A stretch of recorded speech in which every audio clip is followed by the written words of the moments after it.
Ceist Dáil in the name of Deputy Margaret Murphy O'Mahony. You have 30 seconds to bring in your question. First of all, I'd like to take the opportunity to publicly congratulate you, Minister, and to wish you well in your role ahead.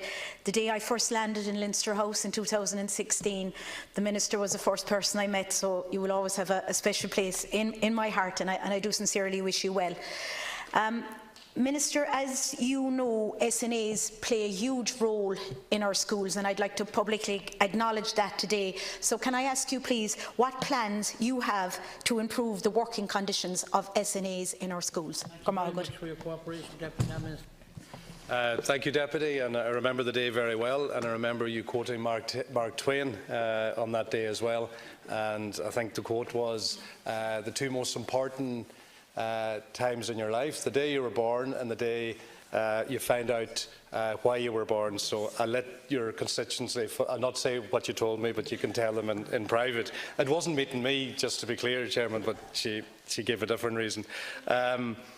Thank you for raising this question, and just to agree, this is a really important area. The Special Needs Assistance Scheme has been a major factor in both ensuring the successful integration of children with special educational needs in mainstream education and the provision of support to pupils enrolled in special schools and special classes. This support is very much valued by students, parents and schools, as they provide an indispensable service. Increased investment has allowed the Government to increase the number of SNAs by 42%, from 10,500 in 2011 to 15,000 by the end of this year. A further 950 SNA posts are being made available for allocation in Budget 19, increasing employment opportunities in this important field of employment. The current Public Service Collective Industrial Relations Agreement, known as the Public Service Stability Agreement, was reached with the public service trade unions in June 2017 and is due to run to the 31st of December 2020. The pay benefits of the PSSA range progressively from 7.2% to 6.2% over the 3 years 18 to 20. At the end of the agreement, FMP pay cuts will have been restored in full to 90% of all public servants. With regard to the issue of new entrant pay, the measures recently agreed between the parties to the PSSA provide a credible pathway to address the new entrant pay and represent a fair and reasonable outcome for the approximately 5,000 new entrant SNA recruits since January 2011. My department has put in place supplementary assignment arrangements for SNAs on foot of proposals brought forward by the Labour Relations Commission. These arrangements give priority to serving special needs assistance when work has been allocated and enhance the SNA's working conditions. The arrangement has been demonstrated to work effectively for SNAs and schools. In 2016, the National Council for Special Education was requested to lead a comprehensive review of the SNA scheme. The review set out to ensure that the scheme is achieving the best outcomes possible for children with special educational needs, supported by special needs assistance. Okay, the balance will be included in the official record. Deputy Murphy O'Mahony. Minister, as I have and many times in this chamber said, I have a personal interest in the area of children with special needs and indeed special needs assistance. It is extremely important that these children and their assistants are treated fairly.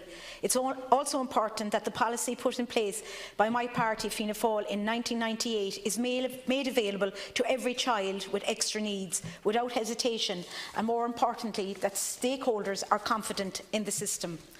I note that Budget 2019 provides £4.75 million in funding that will be made available to commence the implementation of a comprehensive review of the Special Needs Assistance Scheme, which is intended to support a new school inclusion model to deliver the right supports at the right time to students with additional care needs. Of course, the devil is in the detail, and I note that a more detailed announcement regarding the implementation of the review will be made in due course. The NCSE proposals whereby a greater range of supports would be offered via the special needs assistance makes absolute sense. They have a unique relationship with the child, and it stands to reason that their intervention would benefit the child. Thank you, Deputy. From speaking with special needs assistants, I know they are willing to learn and are anxious to see that their students progress. Minister. Thank you. Just to thank the Deputy again in relation to her observations here with regard to the importance of SNAs in schools. I know we talk about the broader global figures, and we're going to go up to over 15,000 in 2019. But the value I place and the insight I have in relation to the work that SNAs do and contribute to the overall running of the school and their vital role that they play. We need to provide them with certainty. We need to ensure that they have the proper conditions, and that's why the review on 30th of May 2018 was so important to publish.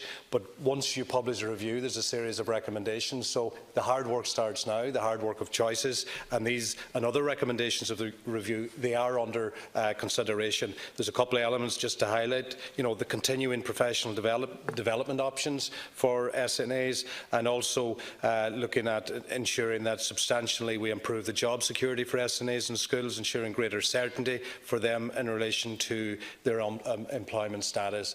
And can I just say publicly here today as well, and I've already raised this with my officials on my first morning on the job, there are issues and weaknesses in every organisation in terms of trying to look after them. But one area in primary schools, and it's something I raised a lot in opposition, and I would be happy to work with my colleagues across the House on this, is secretaries in primary schools. They go on, their contract stops at the end of the school term, pension entitlements, and one thing that I felt for a long period of time coming in here in 2007, that issue hasn't been addressed either.